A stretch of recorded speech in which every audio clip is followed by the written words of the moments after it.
जब खुदा हिदायत के दरवाज़े आपकी ज़ात पे बंद कर देता है तो हमारी ज़ात गुरूर, तकब्बुर, जुल्म की हदों से आशना हो जाती है और हम अल्लाह और उसके रसूल के रास्ते को भुलाकर अपनी ज़ात की तकमील के सफ़र में गामज़ा होते हैं।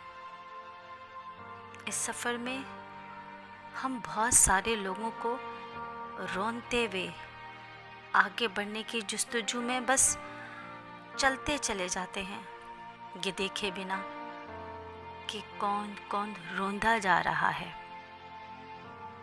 कौन कौन हमारे गुरूर और हमारी बर्बरियत का शिकार हो रहा है।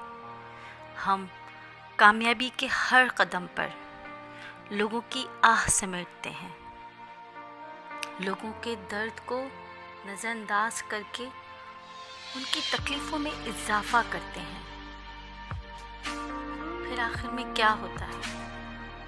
जुल्म सहने वाले लोगों की सब्र और बर्दाश्त जीत जाती है।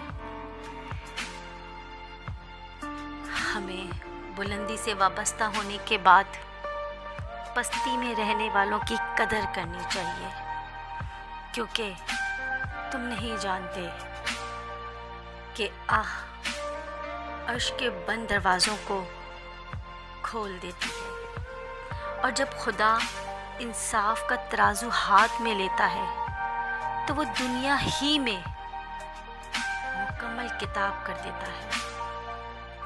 वो ऊपर के लिए कुछ नहीं छोड़ता, क्योंकि मोहम्मद की उम्मती होने के नाते सबको बख्श जाना है। वो दुनिया में ही हिसाब कर देता है। तो अपनी कामयाबी पे गुरूर करने की बजाय खुदा को सिजदा करें, लोगों के साथ नरमी से पेश आएं और मोहब्बत बांटें। बिलाखिर इंसान को और चीज़ों को ख़त्म हो जाना है।